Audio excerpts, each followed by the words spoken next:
Blog Talk Radio. This is Franchise Today, brought to you by FRM Solutions, providers of the best-in-class software solutions for franchise relationship management. Franchise Today is your destination for weekly information, conversations, and interviews with accomplished industry leaders, all of whom share best practices for sustainable growth and sensible franchising. Here now, your host, Stan Friedman, to kick off this week's podcast with the SoLink front of the house. Yes, this is Franchise Today, and I'm Stan Friedman, welcoming you to Episode 5 of the 10th consecutive season of the Franchise Today podcast.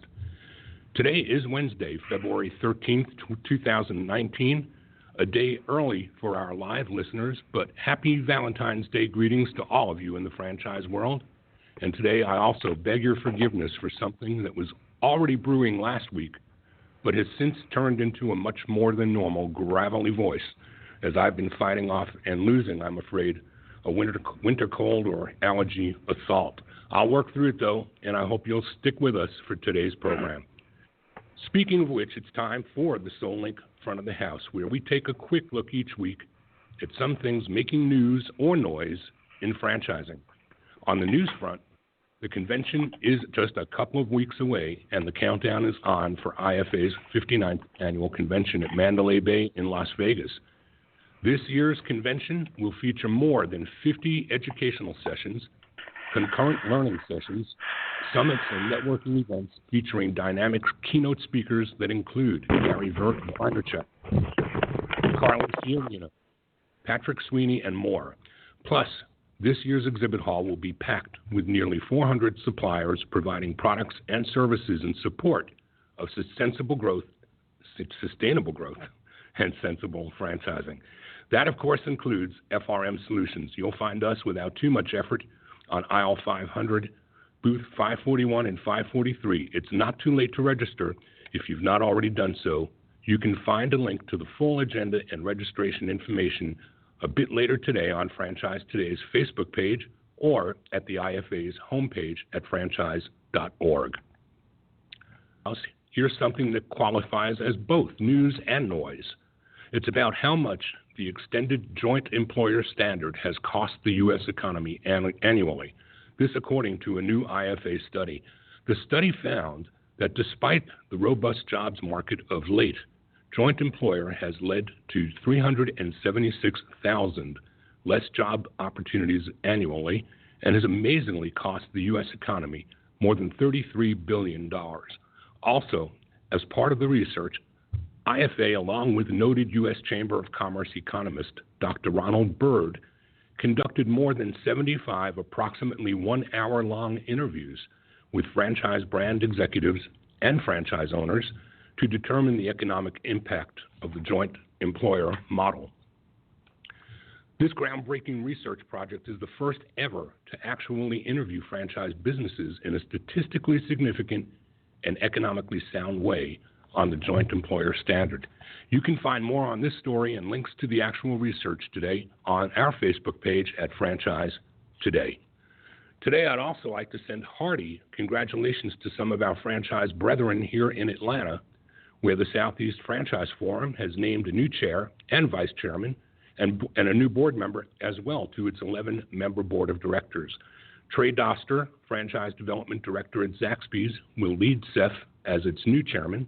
Clarissa Bradstock becomes chair emeritus, and Charles Watson of Tropical Smoothie Cafe becomes vice chair.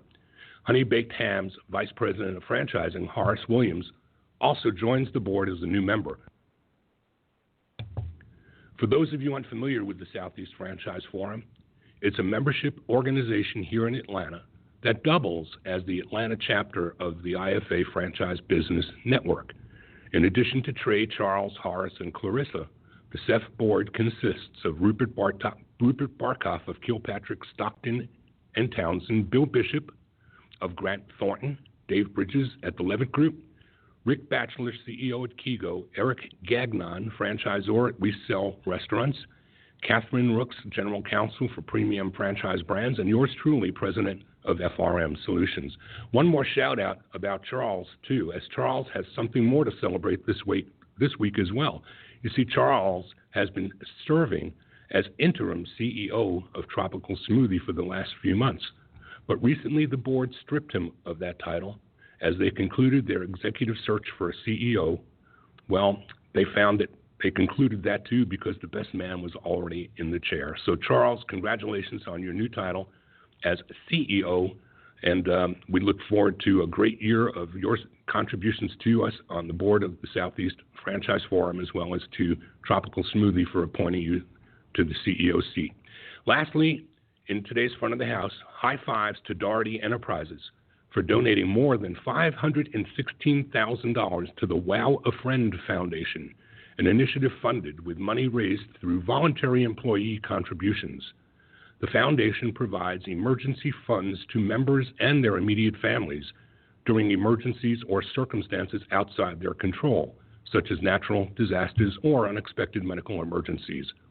While Doherty Enterprises' name might not ring any bells for you, their brands certainly will, because they are household names we all know and include Applebee's, Panera Bread, Chevy's Fresh Mix, and Quaker Steak and Lube, to name a few. And there you have it, the front of the house, brought to you by SoulLink, providers of amazing technology that does for loss prevention what Apple and Android did for smartphones. They've made POS and security camera systems smarter. Whether you operate a single unit or a multi-unit empire, if you're the franchisor or executive of a retail or restaurant brand and you're concerned with unit-level economics, take my advice and learn more about SoulLink today. When deployed, SoulLink's technology captures instances of exceptional behavior at all your sites. This exceptional behavior can be good or bad. Either way, SoulLink records everything that goes on in the front and the back of the house, eliminating the need for the review of hours of tape to view these exceptions. Their technology captures it all and provides reports that direct your attention right to the specific video clips of those transactions. This gives you full visibility into every action and transaction at every site from any device on demand. SoulLink cuts through all the excess security footage taken by security cameras and makes it easy for you to keep your eye on the ball. This puts your current point of sale and camera systems on double duty, providing added value from existing point of sale cameras and other digital systems. No new cameras or hardware are required for SoulLink to work for you. And like I said, SoulLink catches it all, and you can catch them at booth 956 at the IFA convention or online at soullink.com. Now, on to this week's featured guests. Today, I'm featuring a program that is one I've really been looking forward to for quite some time. I'm going to be talking today with 3 different executives at Key Bank, each responsible for different things, but all of whom are bonded by the need to do well by doing good. And you'll learn more about how that happens at Key Bank today.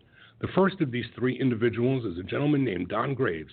Don is actually the newest member of the 3 that you'll hear from today on the Key Bank team, and is also a recent returnee, if you will, to the private sector after 10 years in service to our country. I'm not talking about the military either. This time, we always think that when we say in service to our country, we're talking about veterans. Well, today, I'm talking about a guy who gave 6 years of his life to the White House. After 4 years in Treasury, Don also happens to be a personal friend of some 15 or 20 years, so we've got lots here to unpack. But before bringing Don in, let me begin with a little background on Key Bank and how all that we talk about today stands to make a profound impact on the IFA, its educational foundation, and IFA's membership. Key Bank is a top 20 bank headquartered in Cleveland, Ohio, serving retail, small business, corporate, and investment clients through more than 1,100 branches, 1,500 ATMs, and business offices in 39 states nationwide. Key's mission is to empower its clients, communities, and its employees to thrive. The path to financial wellness starts here.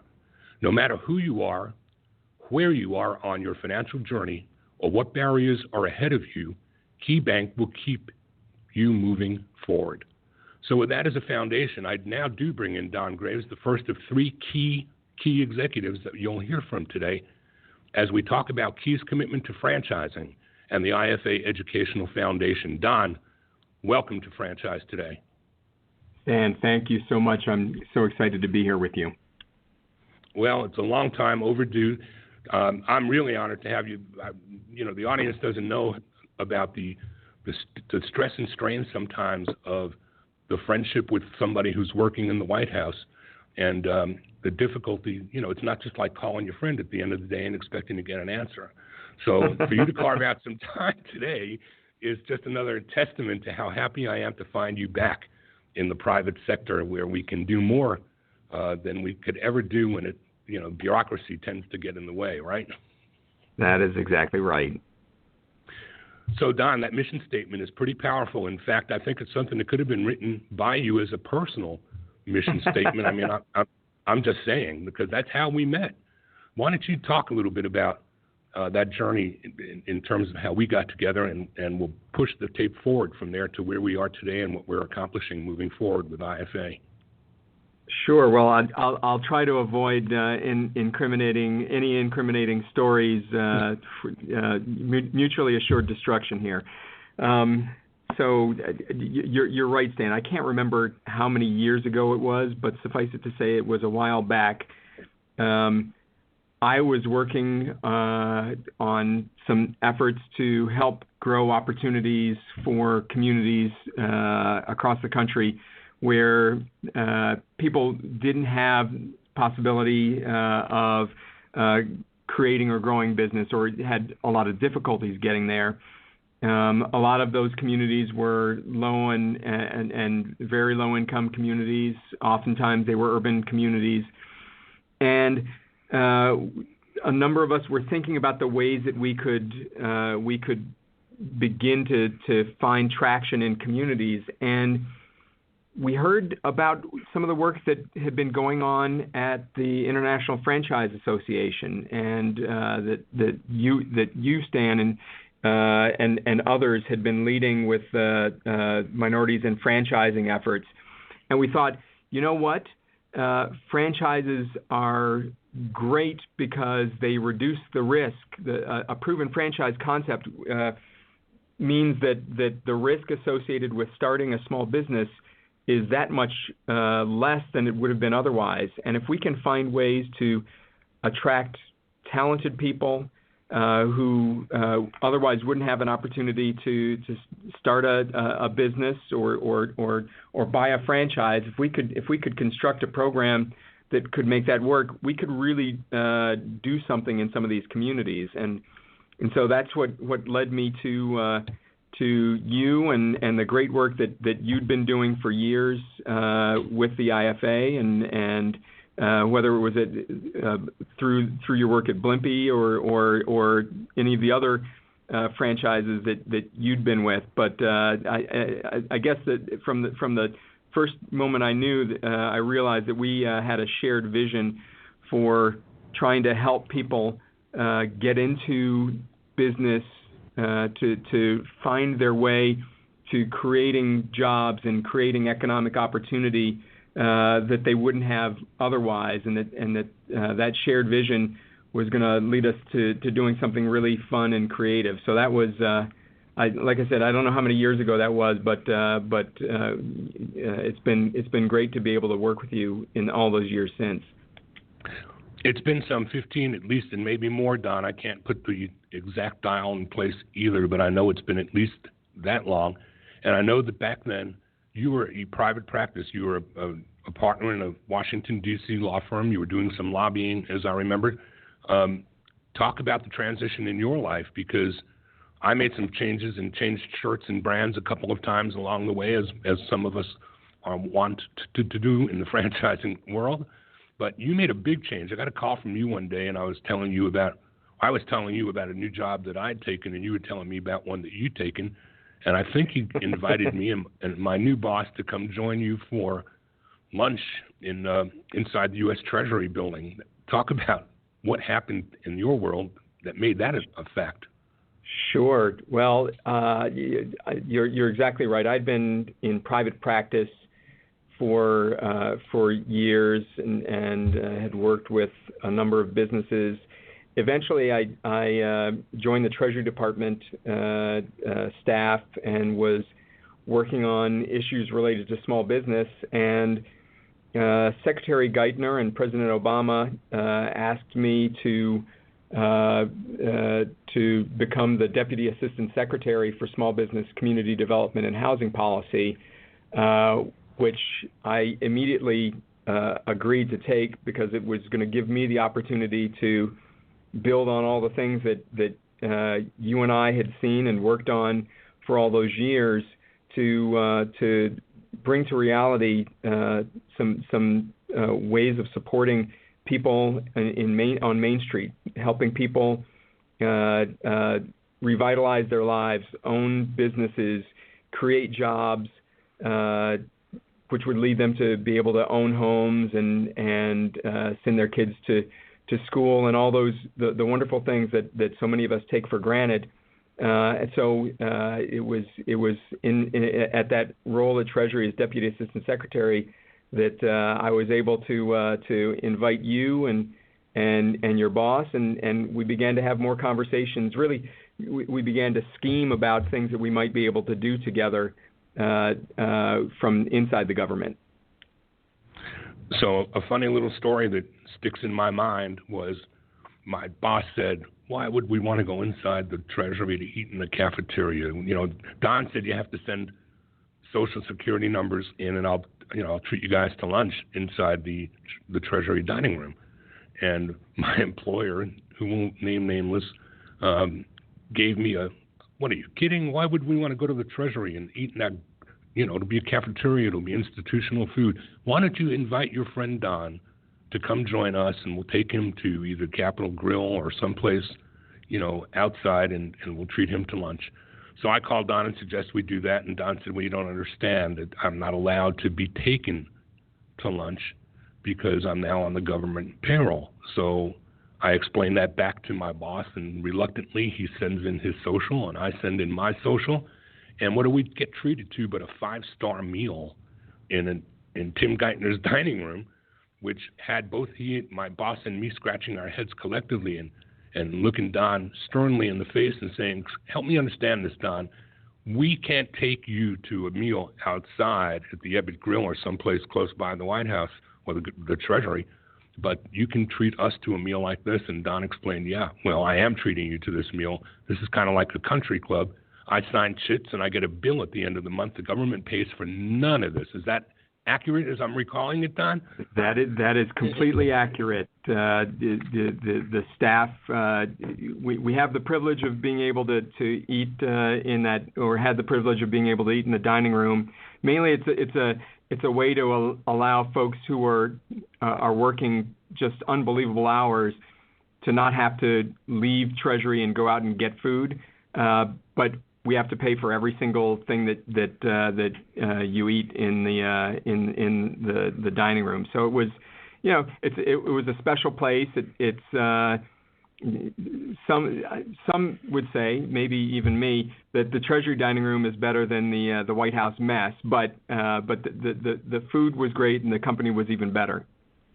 Well, I will tell you that the company was always good, but the food, it was exceptional, and the experience was, it was like if it was outside of the Treasury building, that would have been the equivalent of a 5-star restaurant for sure. But you busted us for trying to tell you that we didn't understand why you could pay for that, or the government could pay for that. But we were right. We were set straight very quickly. It was a paradigm shift. It only took about 10 or 15 seconds for Don to set in motion.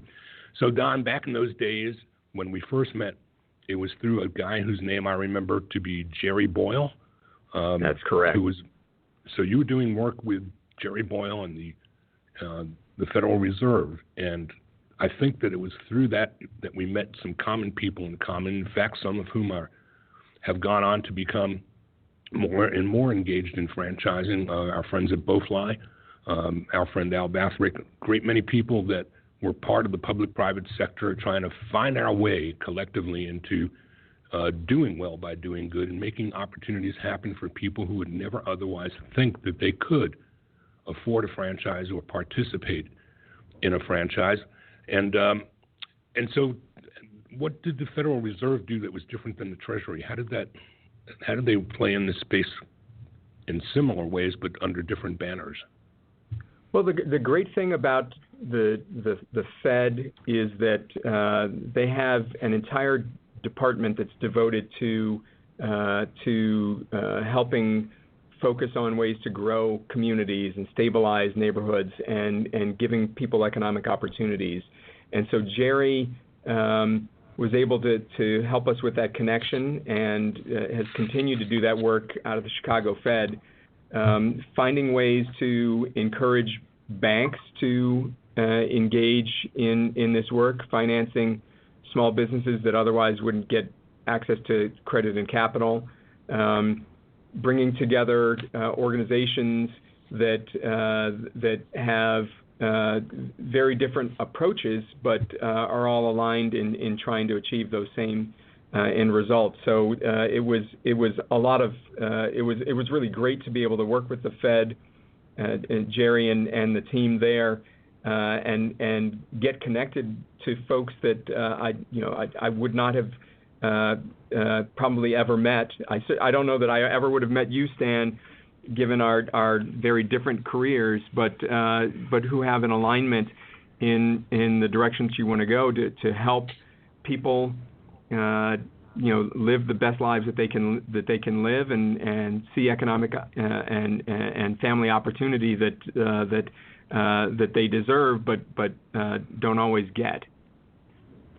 So fast forward the tape in a little bit of time. We could probably spend 2 hours just unpacking all the things that were common denominators between us and the excitement of your life following your work at the Treasury Department, where I remember your first office there was, I think, in a sub basement. I remember going down a long way to get to your office. But then suddenly a bright light kind of hit one day, and you were told that you're not only going to work for the Treasury, but you were being asked to take on another assignment as well, which, as I remember a phone call, you told me that I'm not at the Treasury anymore. I've been asked to move next door, and I'm thinking, where is next door? Well, tell us about next door. What's next door, Don? Next door is it's a small house that's all white. It's at 1600 Pennsylvania Avenue.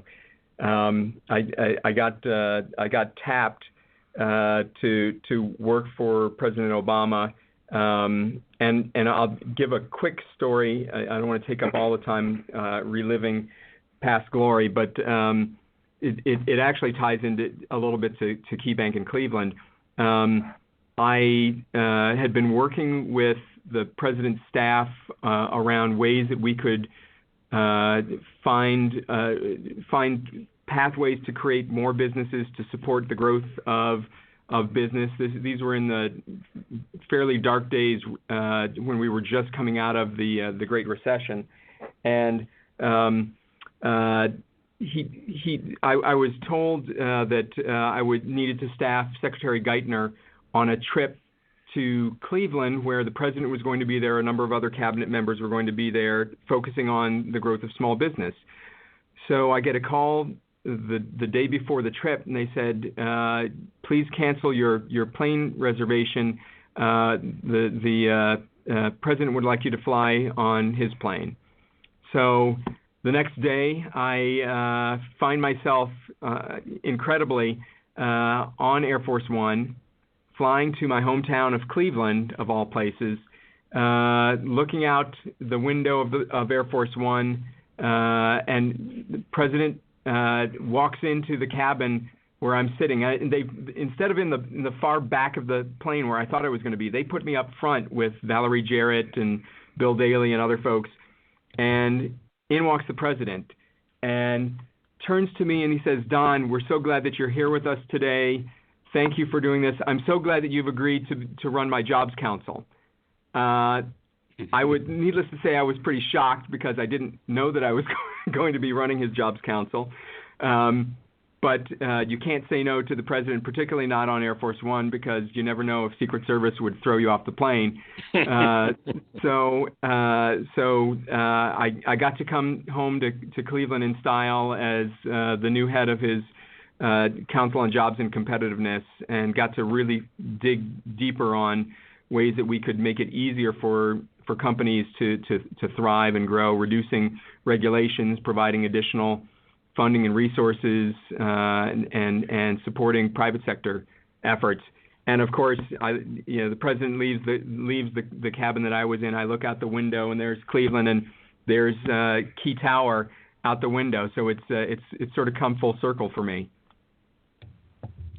Pretty amazing career path, Don. Not too many people can live those memories and have that kind of a trajectory in their career to enable that. You're listening to Franchise Today. I'm Stan Friedman, talking with Don Graves, soon to be talking with Barb Smith and Jim Fliss, all key executives with Key Bank. When we come back, we'll continue with Don and bring Barb and then Jim into the conversation. Franchise Today will be right back, but first, a word from our sponsors. This segment of Franchise Today is being brought to you by the Franchise Foundry, where Paul Segreto and his team have been bringing emerging brands to market for more than 30 years, providing the guidance and wisdom needed to assure sustainable growth as they build out their brands. They achieve this by both coaching and consulting their clients, delivering more effective solutions for both the franchisor's corporate team as well as their franchisees. Practical, hands-on experience and expertise is what the Foundry provides for their clients in general business management, operational and change management, digital marketing, and, of course, franchise recruitment and development. To learn more about how the Franchise Foundry can take your brand to the next level, pay them a visit at www.franchisefoundry.com. And Franchise Today is produced and presented each week by FRM Solutions, providing best-in-class CRM and document management software designed specifically for franchising. FRM enables real-time business intelligence, communication, and collaboration between all members of the franchisor's team and their prospective and existing franchisees. This empowers your team to simply and seamlessly track, access, and manage all communications to and from prospective and existing franchisees, including text messages. Legal and compliance is simplified too, with FRM's document management, and even site visits can be digitally facilitated and scored using FRM. Make today the day you give FRM a look and assure that all your candidate and franchisee correspondence, including texts, are being permanently tracked and archived in candidate and franchisee records. FRM even provides state-of-the-art digital experiences for your prospective franchisees, replacing old-style virtual brochures. No long-term contracts, multiple upgrades each year. No excuses, just solutions. Look for us at FRM's booth at the IFA Convention, 541 and 543. And, of course, you can always find us online at frmsolutions.com. So, Don, to round it out before I bring Barb into the conversation, you had a 6-year run at the White House. You ran the jobs panel for the president. You became a senior advisor. What was your full title for Vice President Biden? I was his policy director. Policy director. And good friend, I guess, as the years went by, right? Yes. He's something of a big brother to me at this point. Well, whether he runs for president or not, I'm sure you won't tell us about that today, so we're not going to kind of shift gears and tell us about 2020, but maybe we'll bring you back for another conversation about that at another time. Tell us, coming out of the tenure at the White House after 6 years in the public eye and in the fishbowl, you wind up now back in private sector life and affiliated with Key Bank. So let's transition back to Key and how that happened, and with that, we'll bring Barb in right behind that. Well, I'll just tell you that when you come out of working at a place like the White House and Treasury, you're sort of biased as to the types of places that you should work. And Stan, you've known me for years, and I think you know that I was not going to work for a company that I didn't believe in, and so I was looking at a lot of different options, and happened to get reconnected with folks that I had known for a long time at Key Bank, who said, you know what, have you thought about bringing your career to Key and back home to Cleveland, which I hadn't really thought about doing, but the more that I thought about it, the more that it made sense. The culture at Key is really the thing that allowed me to come home. It's different from a lot of other institutions, and some may say, well, you know, that's good. Those are good talking points, but we have it right in our mission. It's helping clients and communities thrive. And you look at what Key does.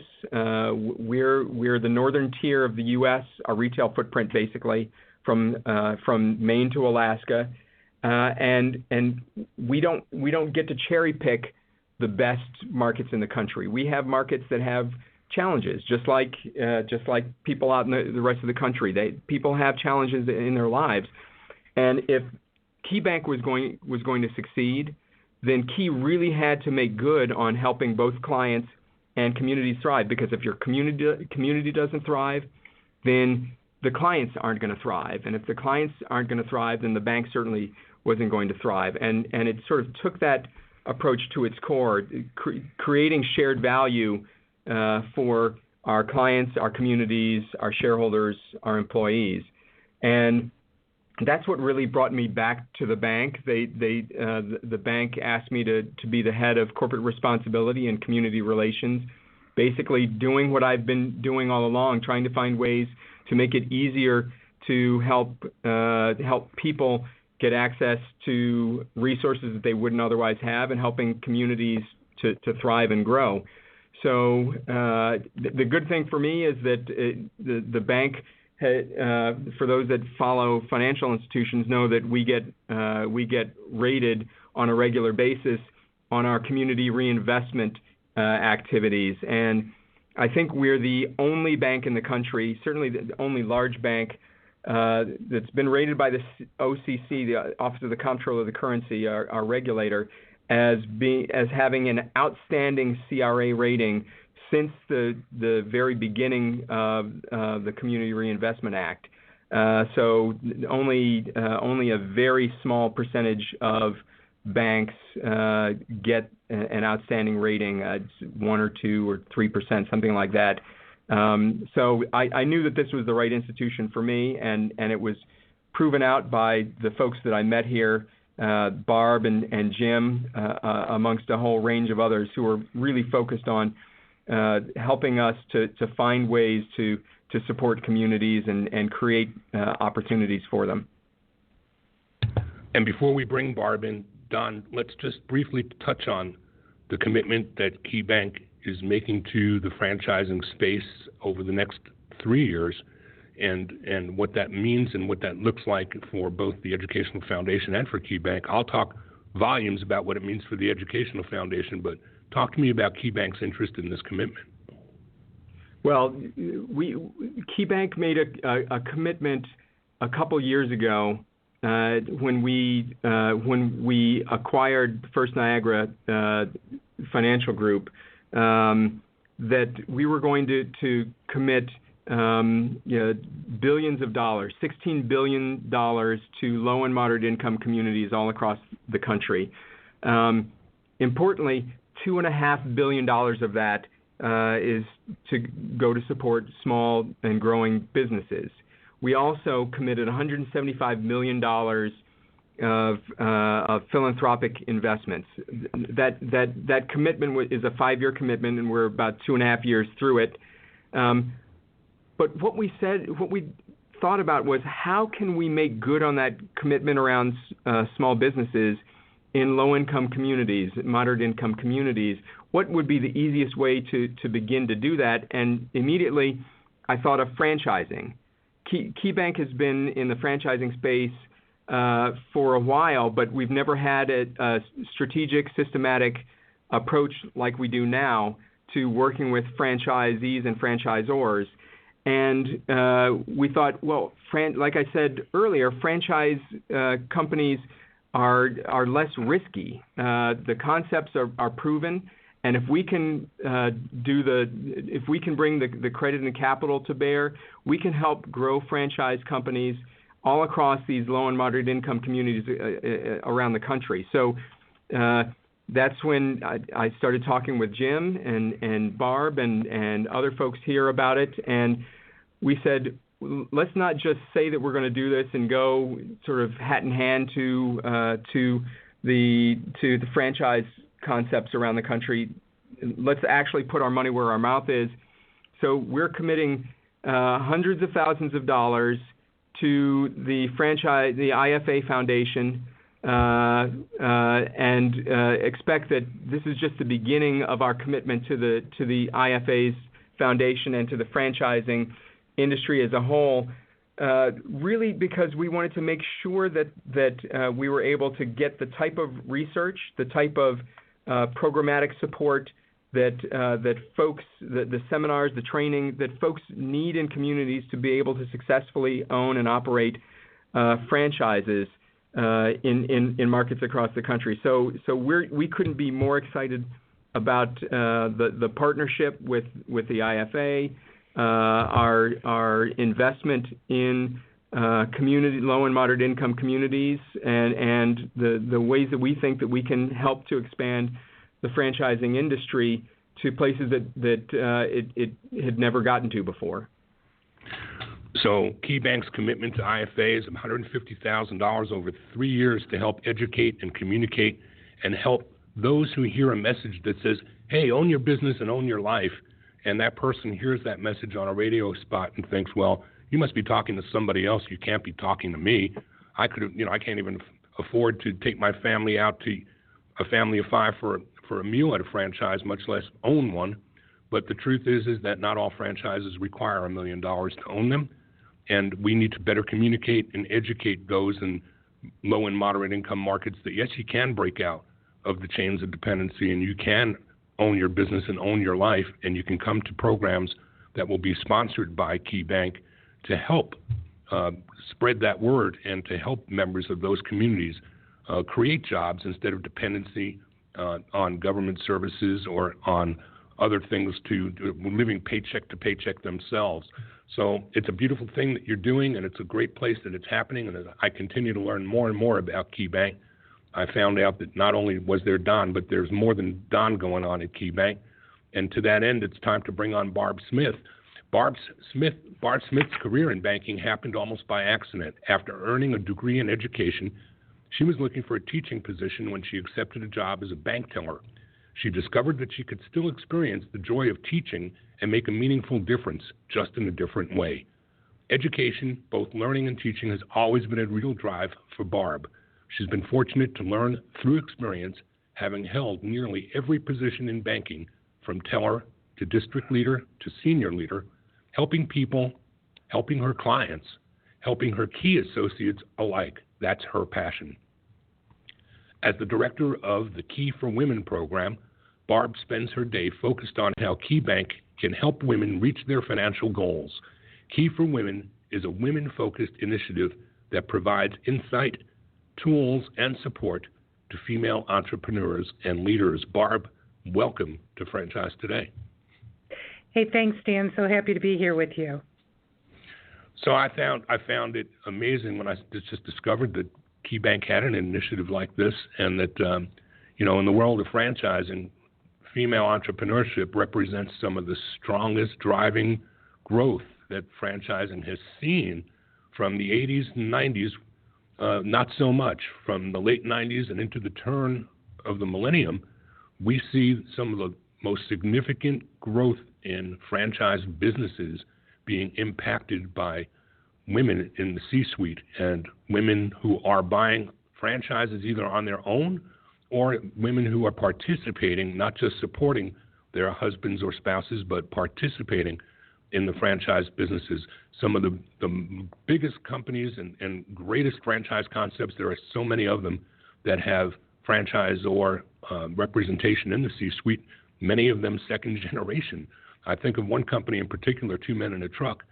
Mary Ellen Sheets began that company. Who'd have thought that a woman would have started a moving company and then handed to the second generation of her children, and her daughter, Melanie Bergeron, not only became the CEO of Two Men in a Truck, but then became the chairwoman of the International Franchise Association, and she's one of a few. She's not the only one.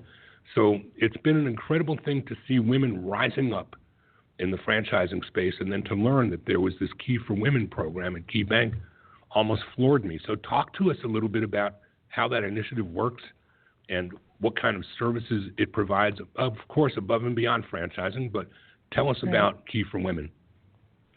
Well, Fred, Stan, you're right. Women-owned businesses themselves are growing each and every day. So every day, over 1,000 net new women-owned businesses are opened up. They account for about 45% of all businesses across the United States, and they employ over 9 million people. So it's a growing segment. It's a very, very successful segment. Matter of fact, if we look back to the recession and we look at the growth rate of women-owned businesses versus their male peers, you would see that during that time, during those years, women-owned businesses grew at a rate of 5 times faster than their male counterparts. So there's something there. At Key, back to some of Don's comments and our commitment to making communities thrive, we not only are committed, but we walk the walk and talk the talk. Our CEO and chairman is one of the only female CEOs and chairman of a top 20 bank.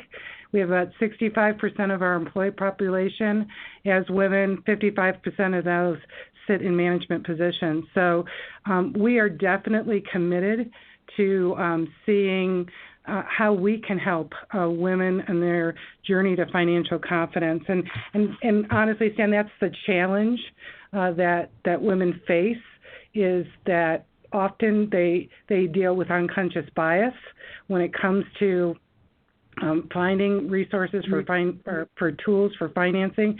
They also have their own challenges and their own insecurities when it comes to that, because so often they're left off the conversation around the table around finances, or they don't even see themselves, just like many of your franchisee owners don't see themselves in a position where they could actually run a business, right? And that they could actually own and really make a difference in not only their communities, their family, but then, also others' lives and support others. So we are committed to advocating, connecting, and empowering women on their journey to financial confidence. And Key for Women is how we do it. What I found equally as exciting as I learned more about the IFA was the Women's Franchise Committee and their networks, and along with their vision and mission, it was almost like I wrote the vision and mission. It's just so well connected, and I'm very excited and thrilled to be partnering with the Women's Committee. And so Key Bank will be represented well at the IFA convention in about 2 weeks. Barb is also going to be sponsoring the Women in Franchising Leadership Luncheon, which precedes the opening gavel of the convention. And so those of you who are interested in learning more about the Key Bank Women Initiative should definitely attend that lunch. You probably already registered for that luncheon, because that's who's going to be in the room, all the women who are leaders in franchising and those men who want to be around that power base of women in franchising. So, Barb, congratulations for being a part of that, and thank you on behalf of IFA for sponsoring that luncheon and for being at the convention along with Don's group, Eric Fiala, and with Jim Fliss and his group. And we're going to be bringing Jim in just a minute to talk, too, about how, you remember, Key is a for-profit company. We've been talking about all the do well by doing good, and this first 40 or so minutes has been all about doing good. But we've got to talk, too, about the doing well part. It pays the bills, right? Right, so absolutely. We're going to discuss that, too. And, Barb, I want you to tell women in the audience, before we bring Jim in, how they can get involved with Key for Women. It's a membership organization, isn't it? Can not women join and become part of a community? Well, we invite both men and women to join. We like our male allies just as much as we like our women as well. But anyone can join. You don't have to be a client of Key. You could be a prospect, and we encourage everyone to join. It's easy to do. All you have to do is go out on key.com/women and hit the register button and fill in a little bit of information. You're registered, and biweekly you'll receive information and content around either training topics, around leadership, things to success stories, lots of different items that we provide there. If you are a Key for Women client, though, we also offer or your client and your Key for Women member, we also offer some webinars and training that will be accessible to you. But we also have within our markets and our networks, just like the Women's Committee has their own networks, we have our own communities in each of our markets that put on seminars and bring in leaderships, and we really encourage networking and the great thought leadership that happens and the B2B that happens at those meetings. So that's how we bring it to life, Stan. We're going to be bringing a whole new universe of opportunity to Key for Women with the IFA's entrepreneurship from those in business, from the women in franchising, and I'm sure you're going to be doing the same in reverse, bringing an awful lot of new resource to the women in franchising in the IFA. Barb, I can't thank you enough, and please stay with us as I add the last piece of the puzzle. By the way, Barb, unlike Don, is a lifer at Key Bank. I believe, if I'm correct, she's been with Bank for 22 years, and as I said, she's worked her way through every position to the current role she's playing today. Third piece of the puzzle is Jim Fliss, who I welcome back to Franchise Today. You'll recall Jim joined us a couple of weeks ago to give insights to the impact that the government shutdown was having on SBA loans. Jim is Senior Vice President and National SBA Manager for Key Bank, responsible for growing SBA revenue and profitability across Key's national footprint. This includes strategy development, management of direct sales force and sales support functions, loan closing department, and capital market loan sales. Additionally, Jim is responsible for marketing, PR, and government relations in D.C., as well as the end-to-end project management, and plays a critical role in talent acquisition and team building by leveraging his vast network of national industry contacts. So, Jim, welcome back to Franchise Today. Stan, great to be here. Jim, until now we've been focused on the doing good piece, but let's hone in now on doing well, and how the experiences of applicants and borrowers are not a one-size-fits-all piece, and how not all SBA lenders are the same. Give us some insight about the SBA side of Key Bank. Yeah, my pleasure. We've been an active SBA lender for over 20 years now, Stan, and active in the franchising space as well. In fact, we've lent to over 200 brands since our inception, and 85 different brands over the last 3 years. And we've made a real commitment to this by developing an infrastructure that supports end-to-end, from sales to closing to support around PLP lending. And we've had some real success. We've ascended into the top 10 in the country, so SBA 7A lending, we've grown as fast as anyone in the country. So when we think about franchising and going national, it is sort of a natural extension. And so talk about the going national piece, because your intention is to be able to service people in all 50 states through brands that are certified by Key as brands that they would work with. Is that correct? That's correct. We've done. We started with the universe of franchise brands and looked at the ones that best align with us from a risk perspective and a growth perspective. But we feel we can service the broad franchising communities, whether it's a refi or a real estate purchase or even a change of ownership. That's in our wheelhouse. It could be startup or even an expansion or a multi-unit location. But even beyond SBA, Stan, we feel like we've got good solutions to provide ease, value, and expertise to our clients, whether it's a conventional loan or a client needs treasury services or merchant services or even capital markets. we can provide a holistic solution to our clients above and beyond our success in SBA. So SBA lending, I mean, how many SBA lenders are there out there, Jim? How big is that universe? There's about 1,800 lenders in the country, Stan, and currently we're number 10 in the country. And they're not all banks, or how does that work? No, there's Some banks brokers? and non-bank lenders. The banks and non-bank lenders. This is about a $25 billion, when we talk about the SBA business, it's about a $25 billion industry. Wow.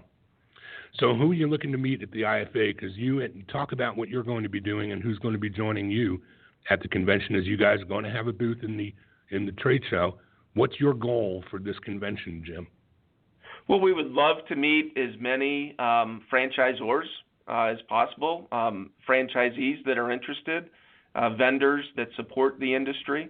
Really, the entire franchising community we're looking to build and establish relationships with, and we're looking to see those that we've worked with well over the years. And who's coming with you? Who's going to be on the team that's going to be in the booth representing KeyBank?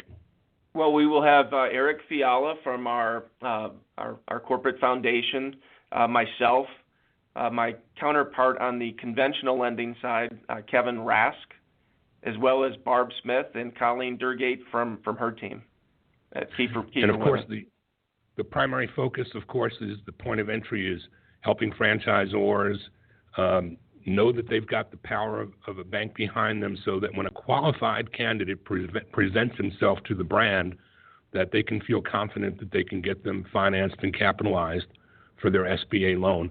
KeyBank, though, offers much more than just SBA financing. So just a quick touch, Jim, an opportunity for a shameless plug and commercial.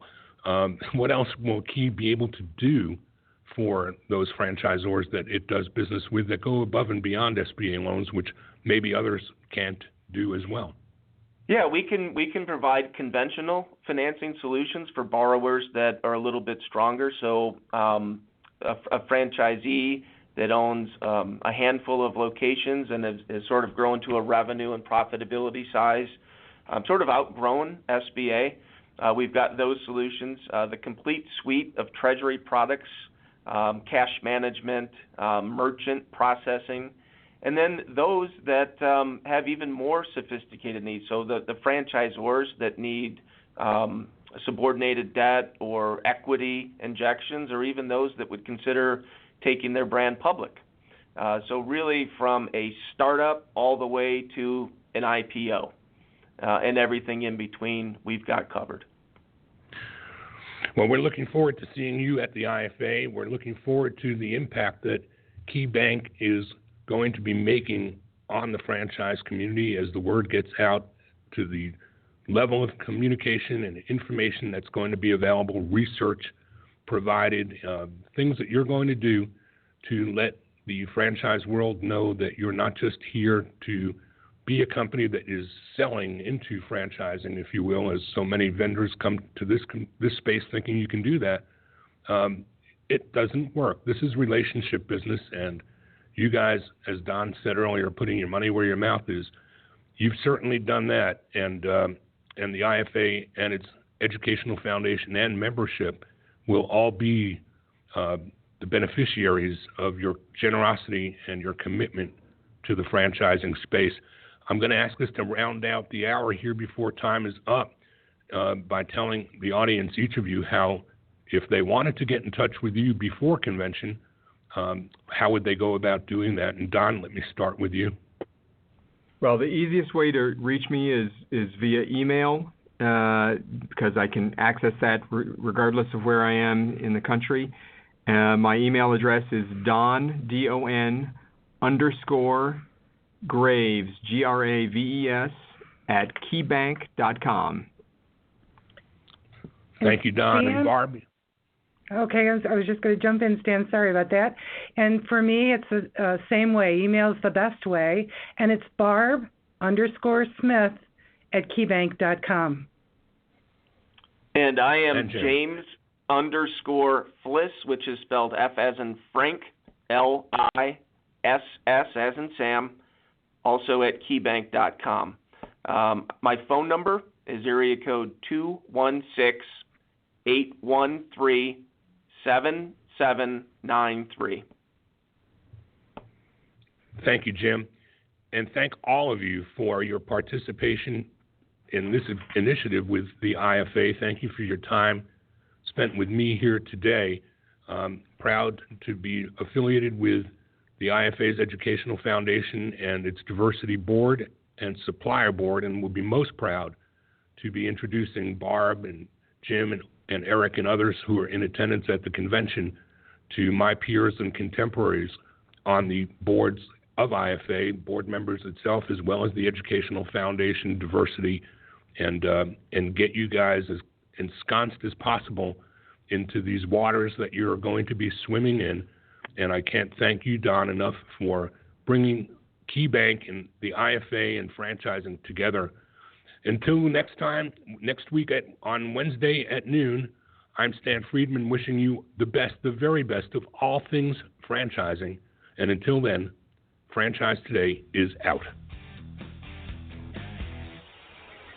Franchise Today is a production of FRM Solutions, providing best-in-class CRM tools to empower relationships with prospective and existing franchisees. No excuses, just solutions. Find them online at frmsolutions.com. Join Stan every Wednesday at noon Eastern for another live episode of Franchise Today. Or, as always, download episodes on demand at blogtalkradio.com or iTunes.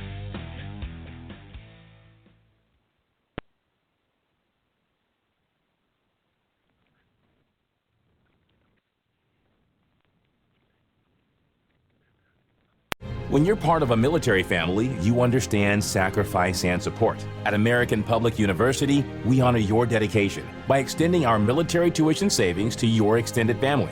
Parents, spouses, legal partners, siblings, and dependents all qualify for APU's preferred military rate of just $250 per credit hour for undergraduate and master's level programs. American Public University. Value for the whole family. Learn more at apu.apus.edu/military.